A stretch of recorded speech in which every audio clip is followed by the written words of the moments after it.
O matrimônio, também chamado de casamento, une um homem e uma mulher para uma vida inteira juntos.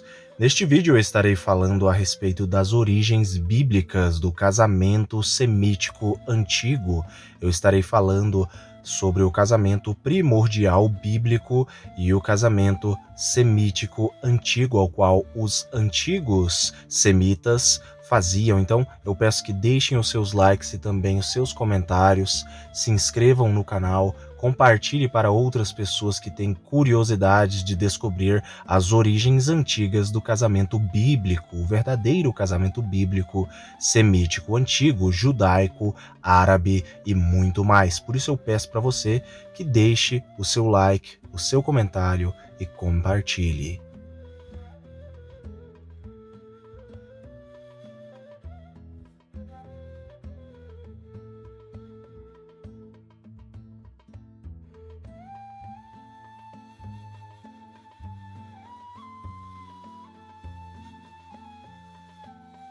A maioria das pessoas nos dias de hoje, infelizmente, desconhecem as origens bíblicas do casamento primordial semítico. Para aqueles que não estão familiarizados com o termo semita se aplica aos povos do Oriente Médio, os árabes, os judeus, os sírios, os assírios, entre outros povos. É um termo linguístico aí para denotar as línguas semíticas e também um termo étnico-racial para falar a respeito dos antigos descendentes de Sem, denominados povos semitas, ou seja, também é um termo étnico-racial para falar da etnia, da raça dos povos semitas e de suas tradições antigas.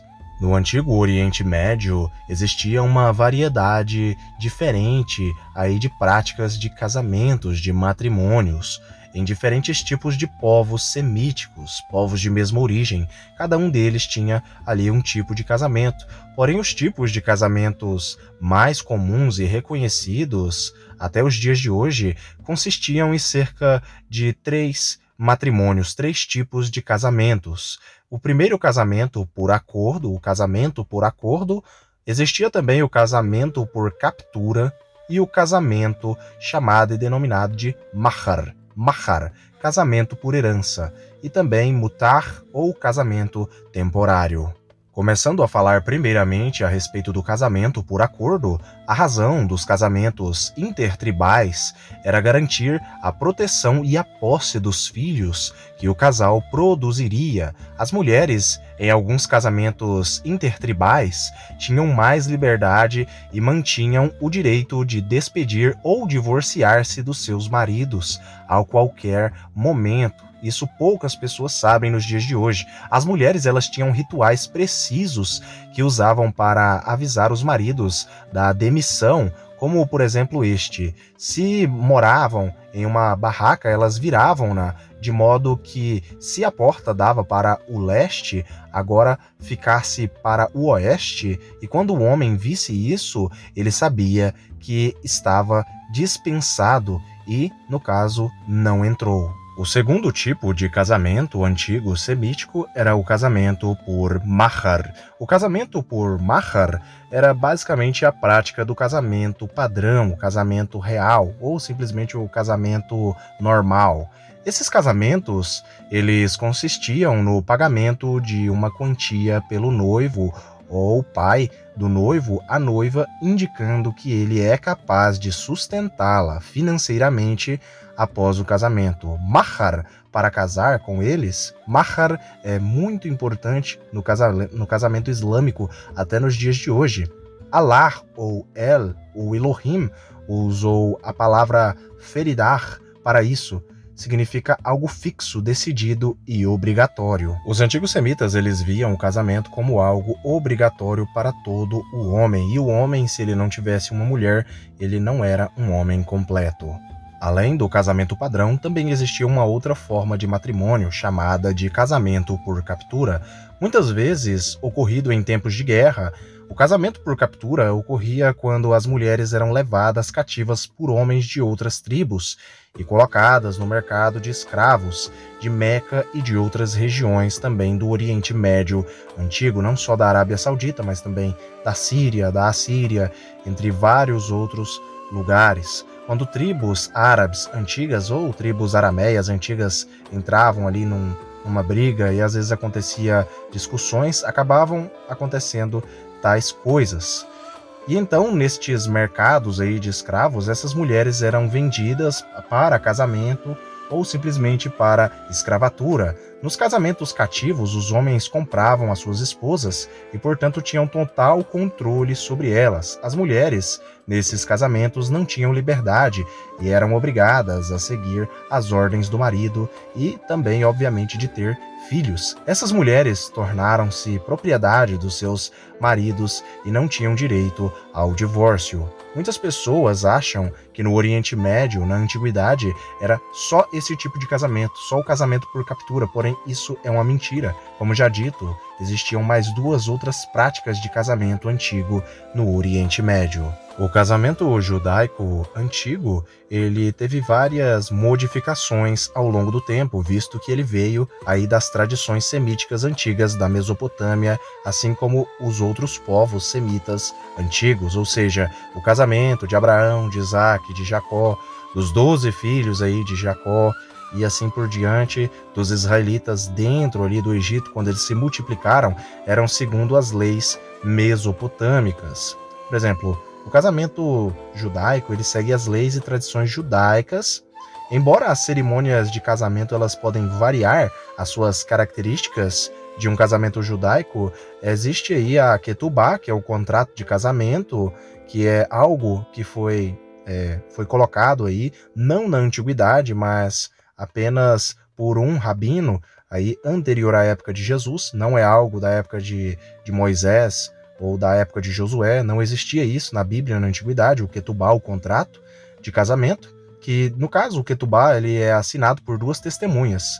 Existe também a Rupá, né, ou Rupar, né, um anel que é a propriedade do noivo, que é dado à noiva sobre ali um dócil e a quebra de um copo. Esse é basicamente o casamento judaico.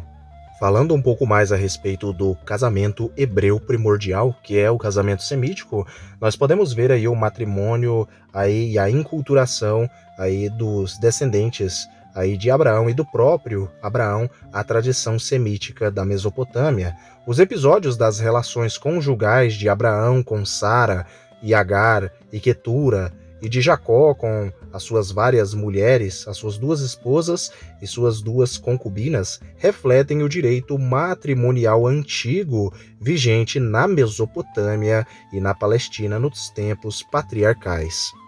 O Código de Hammurabi, nas leis 145 a 147, ilustra admiravelmente o drama aí do relacionamento entre Sara e Agar. A esposa estéril pode dar ao marido uma de suas escravas como concubina, segundo esta lei semítica, que não ficará no mesmo plano de igualdade. Se depois dele ter um filho, no caso, a concubina, se ela quiser considerar-se igual à senhora, ou seja, a esposa, esta não a venderá, mas a retomará como escrava. Um contrato aí das tabuletas famosas de Nuzi, que também fazem parte das tradições semíticas antigas a respeito do matrimônio primordial bíblico, é no caso aí que fala de uma esposa estéril que oferece a sua escrava ao marido e depois adota-lhe os próprios filhos da escrava como se fossem suas. Numas tabuletas de Nimrud do século VIII, também se fala de uma prática semelhante do marido de uma esposa estéril que toma uma escrava cujos filhos serão reconhecidos como se fossem da esposa. No antigo código de Lipit Ishtar, os filhos da escrava não têm direito à herança, a não ser que depois da morte da esposa o viúvo aceite a escrava como esposa.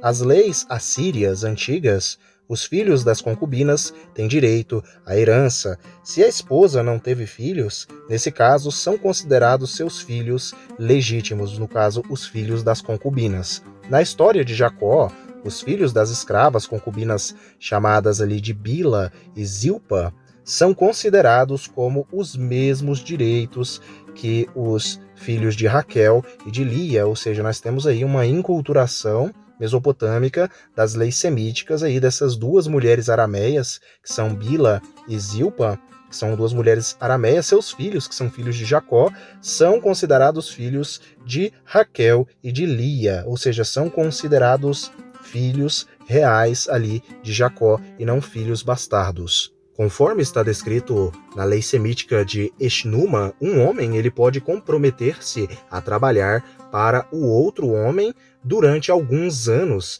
para receber em troca uma de suas filhas, ou seja, uma das filhas dele como esposa. E isso é refletido na história ali de Jacó e, no caso, na mesma história também envolvendo seu sogro Labão. Ou seja, Jacó, Abraão, Isaac, Moisés, todos eles conheciam e sabiam, eles eram cientes destas leis antigas. Os povos semíticos que foram para a região do Egito ainda assim seguiam as suas tradições semíticas ali entre eles e se multiplicaram muito, mas muito na terra do Egito. Mas antes, a visão sobre o casamento judaico, semítico, antigo, árabe, era basicamente este que envolve as leis do matrimônio, segundo aí as crenças e as tradições, as leis mesopotâmicas, das tábuas de Nuzi, das leis assírias, do código de Lipit Ishtar, da lei de Eshnuma, etc.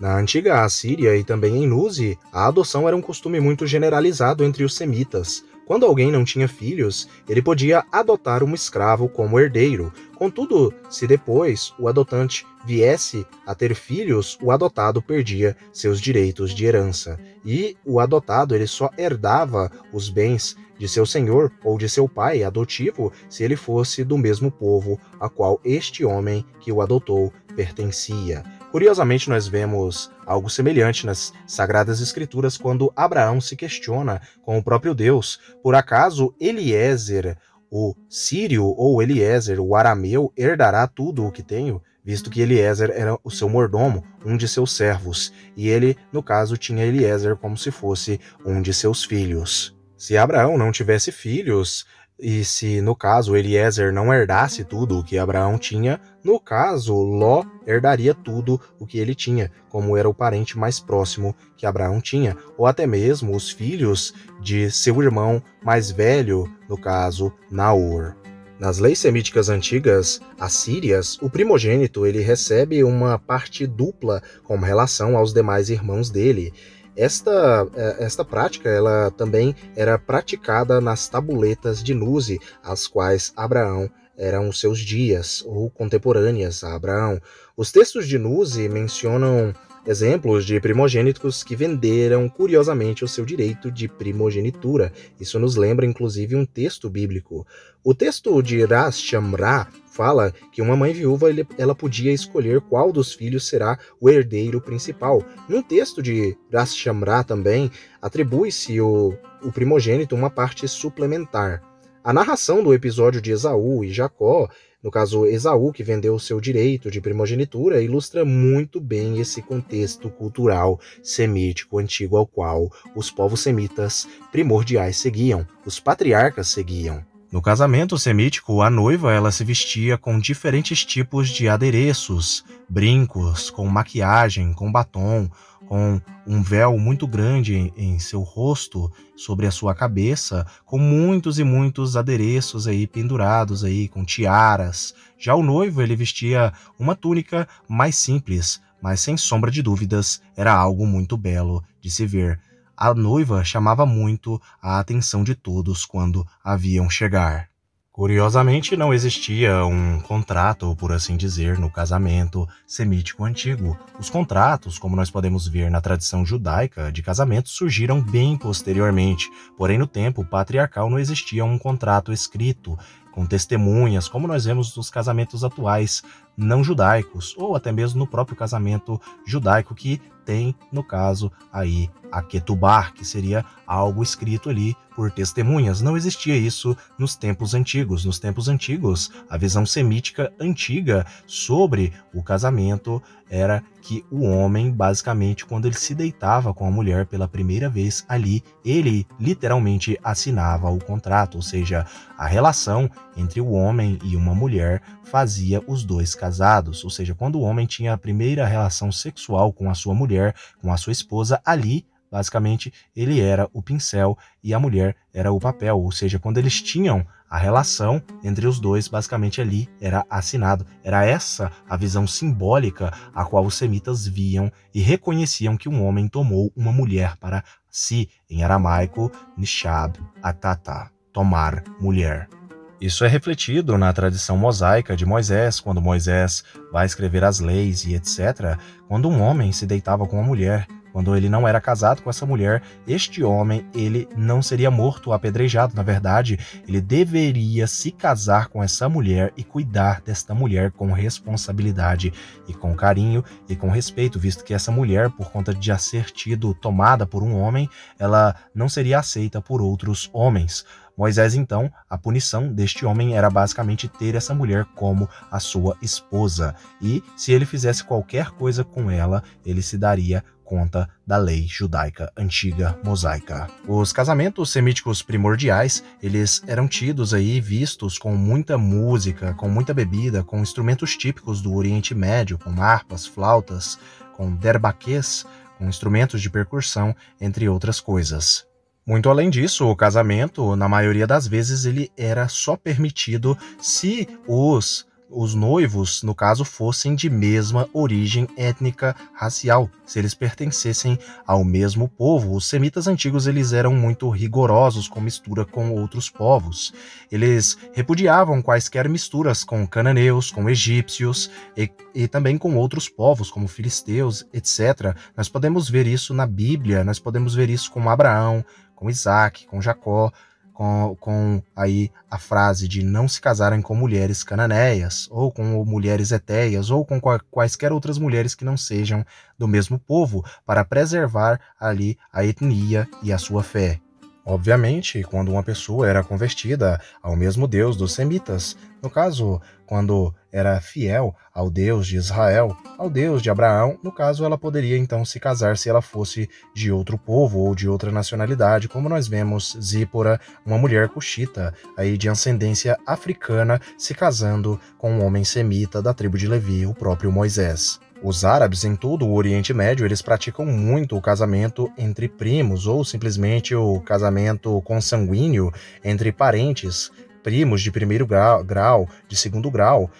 Foi feito um estudo aí sobre casamento entre parentes de primeiro e de segundo grau ou parentes próximos em 2003. Uma média de 45% dos casais casados eram parentes no mundo árabe, o que faz com que os árabes eles mantenham mais as suas características semíticas em comparação aos judeus, que acabaram se misturando com povos europeus aí ao longo do tempo. E os árabes eles fazem isso até os dias de hoje. Apesar disso, os judeus ainda assim se casam aí em menor grau com parentes, assim como, por exemplo, primos. Algumas pessoas vão dizer que isso aí pode dar um risco genético, mas e as pessoas nascerem aí com deficiências, porém, isso foi praticado desde a antiguidade, aí desde a Idade Média, antes da Idade Média, desde a era da Idade do Bronze, foi praticado pelos povos semíticos, e até mesmo um pouco antes da Idade do Bronze também foi praticado pelos povos semitas, se casar com pessoas aí da mesma tribo, do mesmo povo,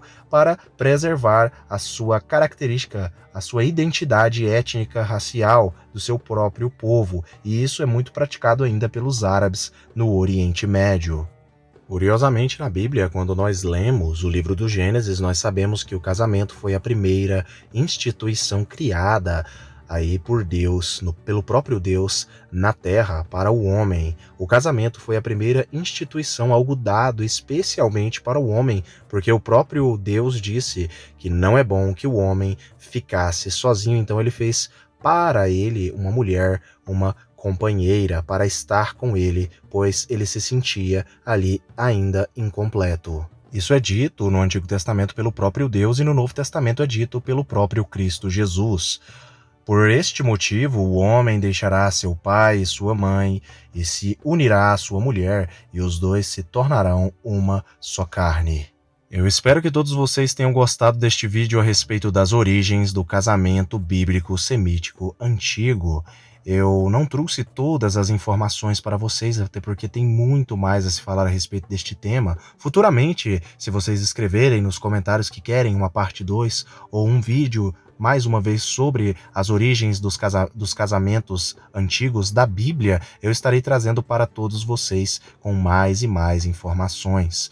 Portanto, eu agradeço a todos que assistiram até aqui e fiquem todos com Elohim e até o próximo vídeo do canal Mistérios de Elohim.